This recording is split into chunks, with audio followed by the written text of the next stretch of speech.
Hi everyone, Kuri here with your weekly Oracle card reading. This reading is from March 10th to March 16th. And this week I'm going to be using the daily guidance from your angels, Oracle cards by Doreen Virtue. I'm going to draw 3 cards like I always do. The first card being for Monday and Tuesday, the second card being for Wednesday and Thursday, and then the final card being for our weekend, which is for Friday, Saturday, and Sunday. So I'm just going to shuffle my deck right now, and I'm going to ask that the angels please surround us and be with us, and to guide us, give us the knowledge and wisdom of the week to come, and to help us out with any struggles that we're going through right now in our life.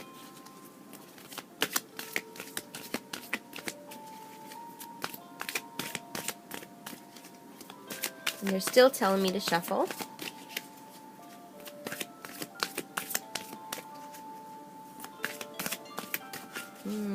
Still shuffling. I picked this deck, actually I didn't pick this deck, my husband Masa picked this deck out today.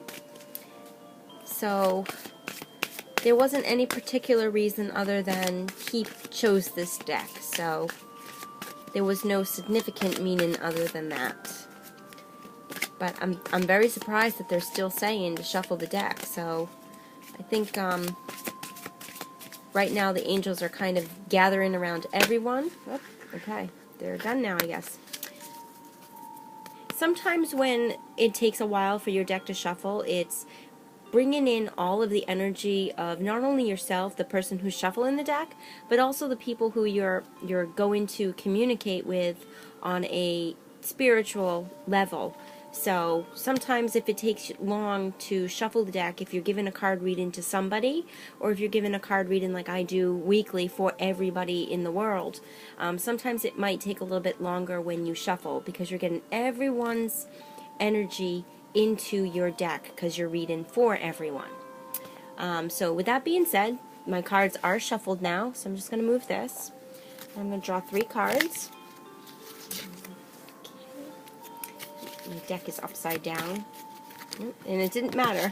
I flipped my deck and the cards are still upside down. Okay, and this one. Okay, so for Monday and Tuesday we have new partner. And it says a chance meeting is no mistake. It's divinely orchestrated as a catalyst to set the wheels in motion for the fruition of your prayers. Pay careful attention to new people we send into your life. You will recognize them by your sense of familiarity, comfort, and safety. Well, that was a mouthful. Angels are saying that new people are going to be coming into our life that are going to be helping us out with some of the crises that we're going through right now. And they did say the word crises, so people who are going through some severe struggles right now. Pay attention to any new people that come in your life, any new animals they're also saying. So if you're bringing in any new animals or new pets, or if certain animals cross your path, pay attention to that because they're all signs from above. But they're saying that you need to pay attention to these new people, these new things that are coming into your life, because they're going to help you with the fruition of your prayers. They're going to help you manifest those desires that we've been asking in our prayers. And you'll be able to recognize that these are these beings of light sent from God and from heaven, because we're going to feel that familiarity. We're going to feel comfort. We're going to feel safety. So when you feel this warm energy around you, whether it is surrounding a person that comes into your path, or an animal that crosses your path, or even an animal that you adopt or bring into your family, into your life, that warm, loving energy that surrounds that, you'll know that that's heaven sent. Okay, so keep your eyes and ears and hearts open for these new encounters, these new interactions with people and animals. Now for the middle of the week, we have release and surrender. We shower you with blessings of our radiant love. Open your arms and release the challenges that you've held tightly gripped within your hands. Open your hands, arms, and heart to our love and assistance. So now it's time to really, in the middle of the week, to just sit back and just go, let it all go, let it all out. Stop grabbing that steering wheel as tightly as you can. You can't always try to have control or take control of the situations that are coming in your life. Things happen for a reason. Everything happens for a reason. Sometimes good, sometimes bad. But the point is that they happen and we learn from it, or we gain some sort of experience from it, or we gain some sort of positive energy from it. Even bad situations, even within bad situations, there's always a light at the end of the tunnel. There's always greener grass on the other side. And that's what we have to remember. But in the meantime, for that release and surrender this middle of the week, Wednesday and Thursday, just sit back and just say, okay, I can't do this anymore by myself. Let go. Open your arms. Release the challenges that you're going through. And then, as they said, open your hands, arms, and heart to our love and assistance. Open up yourself. Open up your hand chakra. Open up your heart chakra, and put out your hands and your arms, and be willing to not only encourage this energy to come to you, but once it is there, once it's in you, hold it in you. Close your arms and hold that energy in within your heart. Okay? So they're saying, release the tension, release the burden, and let go. Just surrender all that negative stuff. And they're saying detangle. They will detangle all of the knots that we have built, that we have made. Okay? Believe that and trust that the angels will be there. Ask God for assistance. And then finally for the weekend we have wedding. And it says, marriage is the union of two souls joined in love, mutual respect, and commitment. It signifies a desire to deepen love over time. Your wedding day is a testament to your well-formed faith in love's power. Continually breathe life into that faith and love, dearest one. So this is not about physically getting married. This is about the connection that we have between us and God, us and the angels, and us within ourselves, being light workers, being earth angels. This is the union that we're building as we go through life. So if you're learning to release and you're learning to trust the angels and God more, you're making that commitment. You're putting 50% in towards the relationship that you have with God, of being able to trust Him, of being able to believe in Him, and being able to just let go of your worries and letting Him deal with it.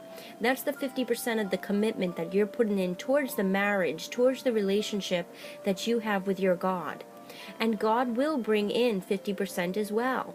But when we have faith in that, when we put that love and that trust into that relationship, then God can really take over and really put 50% in. But if we put up those barriers and blocks, He'll try and come in as best as He can. But again, with that willpower that we have, that He gave us, He can only do so much. So the whole thing about the wedding aspect of the weekend is going into deep meditation, is what the angels are saying. Going into deep meditation and reconnecting that union that you have with your God, that you have with your angels, that you have with the love energy that's surrounding this planet. They're showing me the bridge of flowers, or it looks like they're trees that go up around this angel, making that connection again, making that bridge again. And they're also telling me to focus on the angel's wings. The angel's wings are purple. Spirituality, the color of spirituality. And they're also saying, people who work with crystals, bring in some amethyst. Bring that amethyst in during the weekend. And while you're meditating, while you're connecting with God and the angels, having some amethyst stones around you is going to be very helpful to amplify that energy. So this weekend is all about reconnecting, reuniting with our God and our angels, and bringing that love even to a deeper level. Okay? So that is this week's reading. So we have some pretty good energy around us. We do have some rough patches here and there. I've been feeling it. I know some of you out there have been feeling it as well. But remember, release, release, release, and surrender all the burdens. And again, this message is just for you as it is for myself. So we all have work to do as light workers, and we all have lots of goals and dreams that we want to try to achieve, but try not to do it on your own. Always ask for assistance from the angels, because that's what they're there for. They're there to help take the burden off of us and to help us get on a smoother road and smoother path. Okay? So I send you lots of love, lots of healing energy this week, and lots of light. I will see you all next week. I hope you all have been doing wonderful. I will be posting the video soon about one of my experiences that I had when my father was passing. I know I said a while ago that I was going to make a video about some of the experiences that I had with the passing of my dad. And I haven't done it yet because I haven't felt that I've been ready to do it. So I've been, some time has passed. But this month was supposed to be my dad's 63rd birthday, March 31st. So in a little bit of a tribute to him, I wanted to do a video to tell you about the experience of what I witnessed as he was crossing over. And I think I have the strength now to actually make that video and still be able to have some composure and not cry like a baby while I'm doing it. So in the very near future, especially before this month ends, I will be making a video to tell you about one of my experiences with that whole thing. So I will see you all next week. I send you lots of love and light again, and have a good one. Namaste.